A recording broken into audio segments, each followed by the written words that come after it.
Hey guys, welcome back to more Reddit HOA stories. In this video, imagine noticing your electric bill suddenly skyrocket for months, only to find out the guys stealing your power are fake HOA patrol officers in uniform. And the craziest part? They picked the absolute worst house to target. Let's dive right into the video. And the first one is an interesting HOA story from r/askreddit. So when I moved in, my neighbor was the HOA president. I spoke to her and her husband prior to buying the house to make sure I was not buying into one of these horror stories. Well, fast forward 18 months, the neighbor stepped down and a power-tripping, must have thought she was pop in high school, lady stepped in as the interim president. Except there were never enough people from the neighborhood showing up to the meetings to make an actual vote, so she just remained. She proceeded to make everyone's life just terrible. The duplexes only had a single car garage and a driveway for one car with a dozen or so visitor parking for all 116 homes.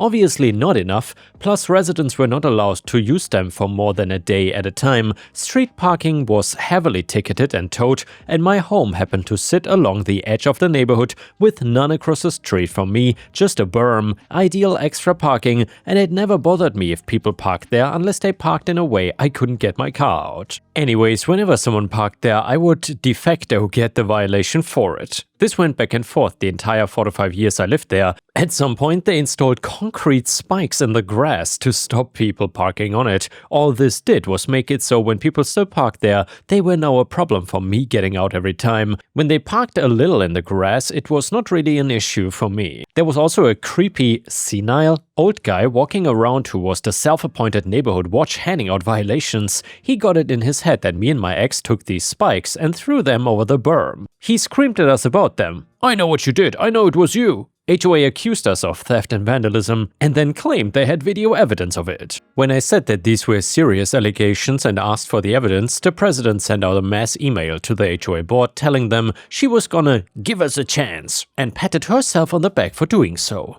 After my divorce, I decided to rent it for a year. My tenants were lovely people whom I still occasionally visit if I'm near them, and they received some serious hate from this president. They tried to nail them with $1,400 in fines all at once and then used that pile of fines to eventually evict them. I went to fight for them. A lawyer friend hooked me up with his colleague who got me a friend price, and she went to dismantle the HOA attack. The HOA fabricated charges, backdated violations, etc. It was a mess, and she easily got them to back off under the agreement that they were to not renew their lease, which was fine because I was gonna sell and get out from the crap storm anyway. When closing on the house, the HOA resubmitted the $1,400 in fines on the Friday late afternoon prior to the Monday closing, completely blackmailing my sale. If I didn't get the HOA stock, the sale would have fallen through. I was traveling at the time when I got the news and told my attorney, the same that helped me when the fines first popped up, that if they hijacked my sale, I wanted them held accountable. She was then approved to file a lawsuit against the HOA regarding harassment and whatever else was appropriate. I would have wanted them to have to buy me out of my home, and fun fact, an HOA can eventually seize ownership of your home if you don't pay their fees and violations. To make a long story short, I won the legal battle against this ridiculous HOA and sold my house, and they also had to pay a sizable fine. Let me tell you, I never ever want to live in an HOA again in my life. This crap was really an eye-opener. And yeah guys, these HOAs are getting really out of hand, and it seems like there's no way to stop them. Either way, the next one is another HOA story from Reddit, which is titled, "I caught an HOA patrol stealing my electricity." And by the way guys, if you enjoy the HOA stories, I would really appreciate it if you could like the video and let me know in the comments where you are watching from today. So I am a police officer, but not a lot of people would guess that from looking at me. I'm kind of skinny and I wear glasses. If people had to guess my job just by looking at me, they would probably guess that I worked in IT or something. Looks can really deceive though. I've had to take guys twice my size and on drugs down to the ground and into a cop car. I go to the gym on my days off and sometimes even on the days I work. I deal with high-stress situations on a daily basis at work. It's the kind of job that you really need to just separate it from your personal life. Only family and really close friends know that I'm a cop, and I don't try to use it to get ahead and don't like to talk about it, since a lot of the stories can be very negative. I don't avoid it because I have an ego or think I'm better than people. I just found that people are willing to not speak as freely if you tell them that you're a cop. Like, I was out with friends and once they found out my job, they suddenly didn't want to talk about dumb things they did when drunk, as if I was gonna arrest them or something. With that out of the way, I want to mention where I live. It's a basic house in a generic suburban neighborhood. My ex-wife and I share custody of our kid, so he has a room at my house, but a lot of the time it is really only me. I don't get that lonely though. I enjoy coming home and being able to just relax and watch TV. I'm not within an HOA, but I'm about a block and a half away from their edge. I didn't know that an area could have an HOA only in part of it. It makes very little sense to me, but I don't think about those things too deeply. I've heard stories or rumors in the past about HOAs overreaching though. All of those seem to just be cases of the HOA being new and not fully knowing where their borders started or ended. I had complete confidence that I was not part of the HOA or living in a home within their jurisdiction.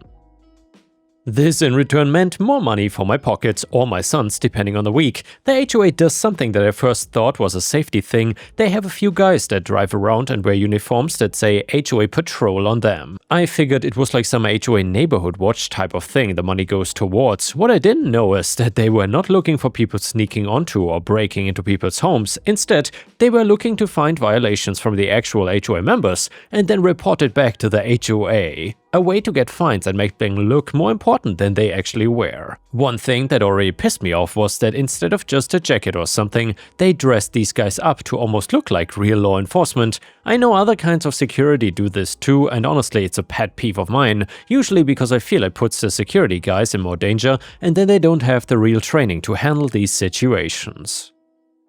Like, just imagine there's a robbery going on, you run outside, see a guy in uniform and tell him. It is not the help that you think you're getting, and if a robber has a gun and sees a guy in uniform, he might assume that he's with the police and shoot him. It's just so dangerous and a thing that nobody thinks about why. It's not just about impersonation here, it puts both sides of the situation in more danger. Sorry for the mini rant, I shouldn't have had a single thing to do with these guys. I knew the HOA was a dictatorship, but it was not my business. Even if something illegal was going on, I don't live in the same district I work in. I feel like most officers don't. These patrol guys, though, decided that messing with me was gonna be a good idea. So I noticed that my electricity bill was going up, and not a little bit either, but I had a month where the bill was just insanely high. I had an electrician come out and see if anything was draining or something was broken, and he said everything seemed okay. However, he advised me to make sure to turn things off and unplug them when I'm not using them, so I took the advice, but it didn't help. The next two bills were just as large again. Something was going on here and I didn't even have a guess. After the second bill, I actually decided to go and get a different electrician that looked into even more things, testing all my breakers, the outdoor outlets, and he even looked at my utility pole. Again though, he said that everything looked perfect and he could not figure it out. I truly felt like I was going crazy here or just being an idiot. I was sure I was somehow leaving something plugged in and was just messing it up. Could my oven be draining all my power? My fridge? My 5090? I never felt stupider in my life. The only reason that it didn't go further was because one weekend I had my son. I left him home alone for a while. He is 14 and is able to be alone for a little bit and didn't want to go with me to the pharmacy. Anyway, he called me kind of freaking out. And this is not a kid that usually freaks out. He said outside his window he saw a bunch of HOA officers with tools hooking into my electricity. I asked him for all the info he felt comfortable giving while staying hidden and just looking through the window. I didn't want him opening the door or window or even being spotted. I asked him to take the photos and to just stay home. I rushed home and didn't see anything unusual. They left a few minutes before I rushed into the driveway. The photos were clearly the HOA patrol guys, and now I had an answer of why my bill was going up. I was also able to calm down my son, explaining these were not robbers. I mean, I guess technically they were, just not the breaking into the house type. Despite my job, I don't like to bother other officers for things that are not exactly emergencies. I contacted the HOA via email, letting them know that I caught their patrol guys stealing my electricity. I tried to stay polite here and mentioned that I didn't want to get legal involved and just wanted them to handle things internally. I expected them to be fired, an apology, or a check if I was lucky. Instead, I got a visit from the guys coming to my door and banging on it. Me? Hello? Patrol? We are here about some fines you have accumulated. Me? That's a weird way to say sorry. He ignored me. Patrol? We have the list for you. You can write us a check or we take cash as well. They handed me paper with a bunch of fines from the HOA, the typical crap about my house and lawn. This was clearly the HOA's response to my complaint. Me, I'm not paying you a dime. I'm not part of the HOA. Patrol, we will see about that. They left, but I knew it was not the end. I would see these guys again. They were puffing out their chests and trying to look intimidating. I'm sure something that works on a ton of other people, but not me. Now, at this point, I'll be honest, I got distracted by other things in my life. My son's baseball team got into the state finals, work was busy, etc. In the moment, it really was not a red flag on my radar. Then they decided to come back to collect money, bringing the third guy this time, who was wearing a muscle shirt instead of a fake uniform. Patrol, the HOA didn't get your payment. Me, that would be because I never sent it. And I never will. Patrol, don't you know anything about respect? Look at this uniform. Do you know what it means that I wear this? Me, everything else is in the laundry? Yeah, I have a bit of a problem with sarcasm. Patrol, this means I'm in charge around here, that I'm the law, and if you don't obey it, some bad things could happen to you. You don't want the law against you. Now, you were probably wondering why I didn't just tell them about my job from the start. To be honest, I was having a little bit of fun with this conversation. Now that they wanted to call themselves the law is when I decided to just let them have it. At this point of threats though, I was no longer amused by their antics. I was seriously concerned, not just about my own safety, but the fact that they were probably doing this to other people too. I didn't plan on doing what I did next. I would have been fine letting them make fools of themselves, making them waste their time. It was done and time for me to turn things a total 180 degrees. Me, let me just get my wallet. I reached into my pocket and they were smiling like they actually want something. What I pulled out was not the money they wanted, it was my badge. Me, you were talking about respect for the law and something about bad things that could happen. Can you be more specific about those bad things? Oh, and about stealing my electricity too. I think that somebody down at the local precinct would love to hear about that. They could not even talk, they just started to stutter and were turning pale. I think some of what came out of their mouth was an apology before they ran away. Some of you will be disappointed that I didn't actually sue them or get them in legal trouble. Now, that didn't mean I was gonna let them totally get away with what they had been doing though. Now, I didn't know who exactly in the HOA was telling them what to do, but I knew at least one of them was gonna do it. I called the HOA management company and introduced myself, making sure to point out that I was an officer at that point, telling them the entire story of what was happening, and that my electricity had been being stolen by the patrol guys and that I was being sent fines and they were basically coming to my door and threatening me. I don't know if it's my position or who I spoke to, but they seemed worried on the other line. They promised me that the fines I got were not valid and I shouldn't pay a penny. They also told me to please send a copy of the electricity bills. I did, and after a couple months I ended up getting more answers than I ever thought I would actually get. It turned out that the one HOA board member who was overseeing the patrol and fines got a little too big for her britches. She was the one telling them that they had all of this power and using them to get more fines and intimidate people into paying and not complaining. After several meetings, I guess they were able to get her totally removed from the board. What happened even faster though was that the patrol guys were finally gone. They were not the safety that the HOA had in mind when they were hired. How they were so blind to what was actually happening though, I have no idea. They did end up getting new people for the job, but the difference was night and day.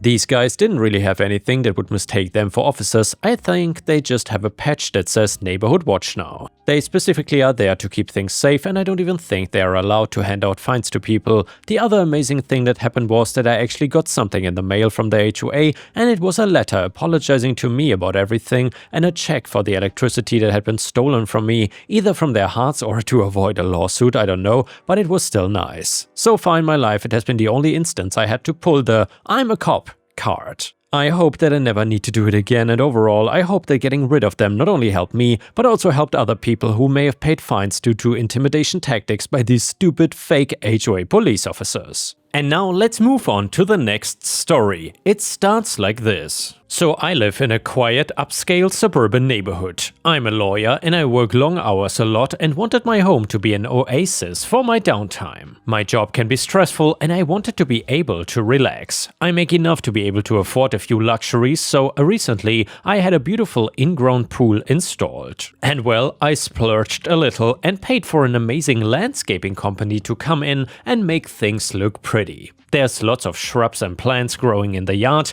and I had a waterfall feature installed. Since I deal with a lot of different sorts of clients, I also wanted to feel safe should anyone happen to get my home address. They should not, but these days you never know what might happen. So I had a high-tech security camera system installed, including cameras that cover every angle of my property. I like my privacy, and that's one of the reasons why I chose to live outside of the city. It's also one of the reasons why there's a fence around my property, and the other one is that there are regulations for having an in-ground pool to prevent children from accidentally falling into the pool if they wander over and decide to go for a swim. I keep to myself and I don't interact a lot with the people in the neighborhood. It's not that I'm antisocial, I have friends. It's just that it is rare that I get to stay home and not rush to a meeting, conference or into court. Anyway, sometimes I just need to disconnect from the outside world and recharge for my own sanity and productivity. My neighbor has a yard that connects to mine and only separates us by the fence. It is Karen, a stay-at-home mom. She is your typical nosy neighbor, always wanting to know everyone else's business.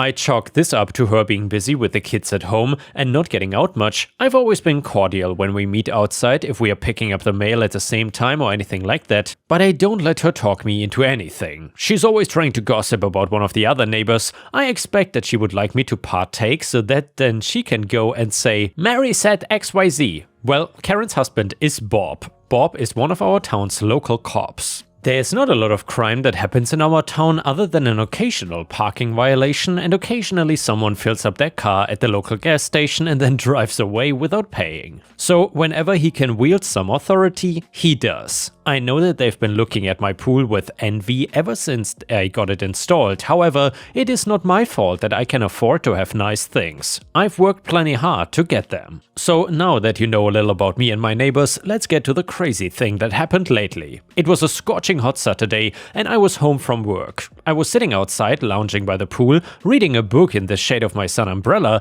letting my feet swirl around in the water when Karen poked her head over the fence. "Hey Mary," she said, "it's a hot day and I know that the lineups at the public pool will be atrocious today. The kids are driving me squirrely from this heat. They really want me to take them for a swim, but I don't want to head out in the crowds." I knew that Karen was hinting that I should invite her and the kids over to enjoy their day in my pool. But honestly, I did not want 3 kids and their moms splashing around in my pool, interrupting my peace and quiet. "Sorry, Karen," I replied, "but I've had a long week at work and today I'm just trying to enjoy some quiet time by myself." "Just for an hour, Mary," pleaded Karen. "Please, I need this. The kids need this. You are not even in the pool right now." "No," I replied. "I'm sorry, but if you and the kids want to swim, you will have to go to the public pool. I just want to relax today." Karen did not like what I had to say, and so she proceeded to have a little tantrum standing over my fence. She yelled at me that I was being selfish and unneighborly. Being a lawyer, I've seen my fair share of this kind of behavior in the courtroom, and I'm not easily fazed by it. I tried ignoring her, and when that did not work, I stood up to head into the house, figuring that she would head back into hers and then the whole thing would be done, and that Karen could head on down the road and gossip about me if she wanted. That was when Karen yelled, "You're being aggressive and unreasonable. You're abusing me and my children by preventing us to have the right to cool off. I'm gonna call the cops on you." I ignored Karen, figuring it was just an empty threat. I headed inside and settled onto the couch with my book. I have air conditioning in the house, so even though I could not currently enjoy my beautiful backyard, I could at least stay cool and try to relax despite the fact that Karen's behavior had thrown an uneasiness into my day. 30 minutes later, there was a knock at my door. It was Karen's husband, Officer Bob. He was in full uniform, and before I even got up to answer the first knock on the door, he had been pounding on it, shouting that I had to open it up as it was the police. I opened the door, not because I wanted to, but because even though I had done nothing wrong, Officer Bob was the police, and not opening the door could make things a whole lot worse.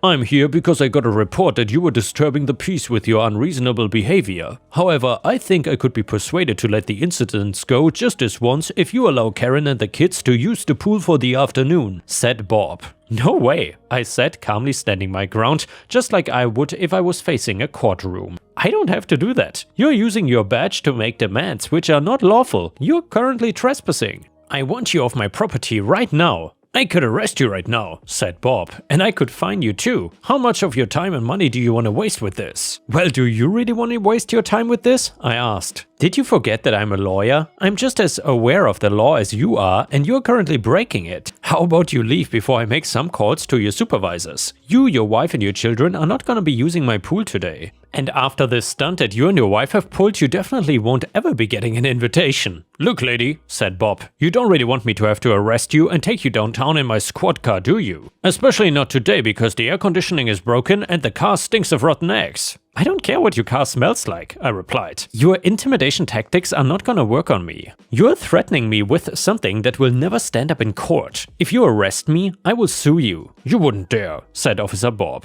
"You don't have the guts to sue me. I'm a well-respected cop." "Well, maybe in this small town with the people you have pushed around since you got your badge," I replied. "But I did not get just out of law school yesterday. I will not be bullied by you. I know that I've done nothing to deserve this kind of behavior." Bob and I argued for a few minutes longer and finally he left. I headed back inside, but I couldn't just sit down and relax. Bob showing up and using his authority in such a way had really angered me, and I knew that if I didn't do something about it, that he and Karen would probably find other ways to make my life miserable. They would at least never let me enjoy being outside in my own backyard again that I'd paid for by myself. I had recorded my conversation with Bob and I decided to review the security camera footage to see what they picked up. Well, it turned out they had recorded everything too, so I had enough evidence to use to make a formal complaint against Bob. I knew he would not be expecting that. It only took a few days before I heard back from the head of the town's police department regarding my complaint about Bob abusing his powers as an officer and harassing me. The story even made it onto the news. I don't know who leaked it from the inside, but I also did not care. The video ended up going viral after the story gained traction. That had not been my purpose, but sometimes karma has its own way of dealing with things. Either way, Bob ended up being suspended from the force and then fired completely. Perhaps I should have felt a bit bad about ending a man's career, but the lawyer in me knew that he had brought that upon himself. And I could not help but wonder how many other occasions he had headed out to see a neighbor because of something that Karen had wanted but couldn't have. In town, Bob let it slip that he had only come calling at my house trying to get me to listen to reason so that he could be a good husband and father. This only made him and Karen the subject of gossip and ridicule in our neighborhood. With the story being public, the HOA didn't want to have any issues, so they made sure to send a formal notice to Karen regarding her bad behavior. I was grateful for the support that I had received from the community and was glad that I was going to be able to enjoy my own backyard again.